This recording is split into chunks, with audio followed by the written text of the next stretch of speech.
한동훈 장관의 어제 입장문을 다시 한번 좀 보죠. 한 장관이 휴일인데도 어제 입장문을 이제 기자들한테 공개를 했는데 뭐 여러 가지로 뭐 정치적으로도 그렇고 사법적으로도 그렇고 하나하나 좀 뜯어볼 필요가 있습니다. 어제 한 장관 또 이런 얘기도 하죠. 마지막 부분을 한번 봐주세요. 마지막 부분에 저 노란색 글자 뭐라고 되어 있습니까? 자, 이 이재명 대표가 뭐 여러 가지 의혹, 쌍방울의 대북 송금 이런 문제는 민주당과 무관한 이재명 더불어민주당 대표의 개인 비리입니다. 이 대북 송금 문제는 이재명 대표가 경기지사 시절 이야기죠. 돌이켜보면 한동훈 장관이 이 개인 비리라는 점을 여러 차례 강조해 온 바가 있었습니다. 그 영상도 저희가 좀 모아봤습니다. 확인해 보시죠.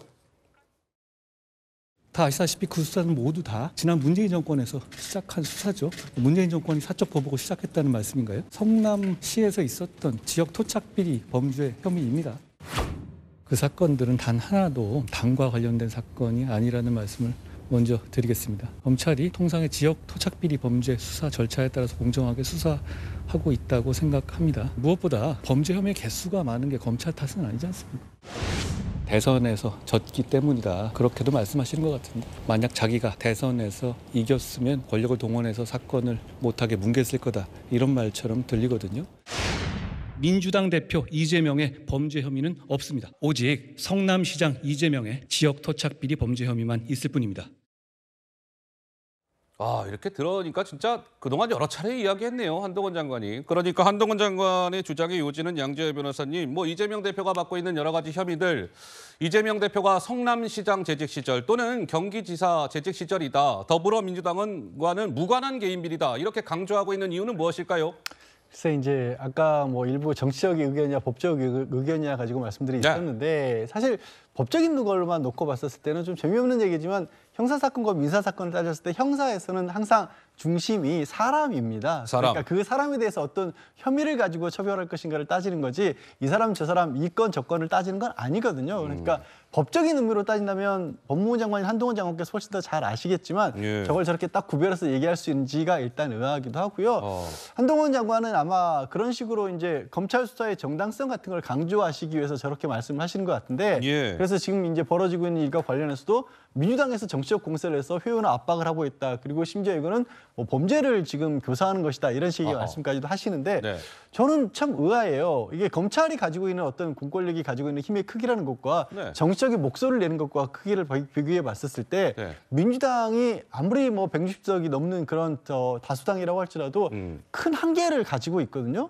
뭐 당장 뭐 단적으로 말해서 이화영 전 부지사 면회조차도 못하고 있지 않습니까? 민주당 의원들 특별면회도 못하고 있지 않습니까? 그리고 민주당 입장에서 봤을 때는 이화영 전 부지사의 배우자가 본인의 지금 뭐 남편에 대해서 검찰의 회유나 압박이 있었다. 10개월간 구금 상태에 있었기 때문에 제대로 어떻게 보면은 이 사건을 응대하지 못하고 있다라는 굉장히 구체적인 의혹을 제기를 했었고 그 부분을 확인해야 될 필요성 정도를 느꼈던 거죠. 근데 그것마저도 제대로 하기 어려운 거고 그냥 이렇게 말씀드려볼게요. 쉽게 말씀드려서 10개월 동안 한 사람이 갇혀 있고요. 그 사람에 대해서 온전한 지배권을 검찰은 가지고 있어요.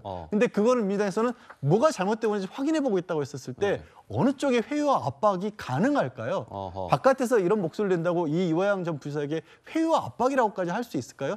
힘의 크기로 놓고 봤었을 때는 적어도 여전히 검찰에도 크지 않을까 싶습니다. 적어도 사건에 있어서만큼은. 정책원은 무슨 말씀을 주시겠습니까? 사실 이화영 전 부지사 같은 경우는 이해찬 전 대표의 측근으로 민주당 진영에서 평생 정치를 하고 살아온 사람이잖아요. 그런데 민주당 국회의원들이 뭐 10명 채 안 되는 거의 10명 가까운 숫자로 막 특별면회 신청하고 일단 그게 뭐 성사는 안 됐습니다만 그리고 박찬대 최고위원 같은 사람이 이화영 전 부지사의 지역구 대리인을 만나고 배우자와 전화통화를 하고 무슨 이야기를 했는지 모르겠습니다만 지속적으로 이렇게 회유 내지는 압박을 처하면 구속돼 있는 상태를 하더라도 내가 진실을 말했을 때 내가 평생 정치하고 몸담아온 민주당 진영에서 완전히 배신자로 낙인 찍히겠구나. 거기에 더해서 어떤 실제의 불이익까지 더해지는 건 아닐까 하는 공포를 느끼기 쉬운 환경이라고 생각을 합니다. 그래서 저는 이런 회유와 압박 시도가 사실상 이화영 전 부지사에게 거짓을 강요하고 있는 것이 아닌가 하는 생각이 들고요. 이화영 전 부지사의 배우자가 지난주에 라디오 인터뷰를 통해서 CBS, 본인 의도와 다르게 진실을 토로했어요. 배우자가 뭐라 말했냐면 남편인 이화영 전 부지사가 법원 나가서 판사 앞에서 대북 송금 300만 달러 보고했다고 말하려고 한다. 그러길래 내가 급하게 변호인 해임시킨 거다. 라고 이화영 전 부지사 배우자가 CBS 라디오 인터뷰에서 말했어요. 얼떨결에 뭐 얘기하게 된 네, 거예요? 이게 사실상 이화영 전 부지사의 실제 진술 내용을 토로하는 거죠. 어허. 그런데 그걸 막겠다고 지금 변호인 해임시키고 이화영 전 부지사 사건 같은 경우는 이제 필요적 변론 사건이라고 해서 변호인 없으면 재판이 진행이 안 됩니다. 안 되죠. 그러니까 지난번에 변호사 해임시키니 많이 하는 문제로 재판을 2주 가까이 지금 지연시키고 시간을 번 거잖아요. 그 2주 동안 이제 이화영 전 부지사에 대한 더 많은 회유와 압박이 직간접적으로 들어가겠죠. 어허. 이게 어떻게 정상적인 사법 절차 진행의 모습이라고 할 수가 있겠습니까? 그 부분에 대해서 한동훈 장관이 이야기하는 게 저는 충분히 이해가 되고요. 예. 예를 들면 상대당 정치인과 관련된 사건에 대해서 수사 똑바로 하라는 이야기는 정치권이 할 수 있습니다.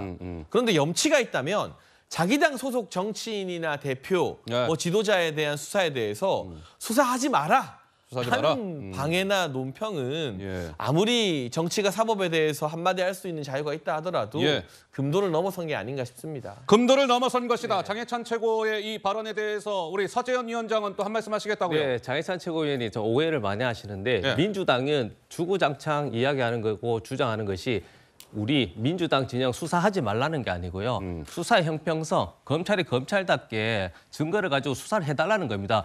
저 앵커께서 말씀하셨지만 최근에 검찰이 뭐 기소 가지고 어떻게 뭐 형량을 줄여주고 그렇게 할 수 있냐 하시잖아요. 우리가 목도한 게 있습니다. 그 윤석열 대통령 장모 최은순 씨 있지 않습니까? 예. 장고증명서 300억 있잖아요. 최모 씨라고 좀 해주시죠. 최모 씨 예. 있잖아요. 예. 위조를 했지 않습니까? 법원에 제출했죠. 그럼 사무소 위조를 해서 징역 1년만 선고했지 않습니까? 그런데 조민, 자녀 예. 똑같이 이제 표창장 위조해서 이것을 학교 제출한 거에 대한 해서 4년 했잖아요. 그러면 똑같이 검찰이라면 300억 잔고 증명서 위조한 게 중요한 게 아니고 이걸 가지고 범죄 행위 예, 그 예. 수많은 선량한 투자자들한테 나 300억 있으니 300억 빌려달라, 1000억 빌려달라 이렇게 해서 이게 사기죄 아닙니까? 그렇듯이 이렇게 기소, 즉 기소 독점권이 있다 보니까 예. 검찰이 김성태도 마찬가지고 최 씨도 마찬가지고 예, 예. 이렇게 선택적 기소를 한다 이 문제 제기를 하는 겁니다. 예. 알겠습니다.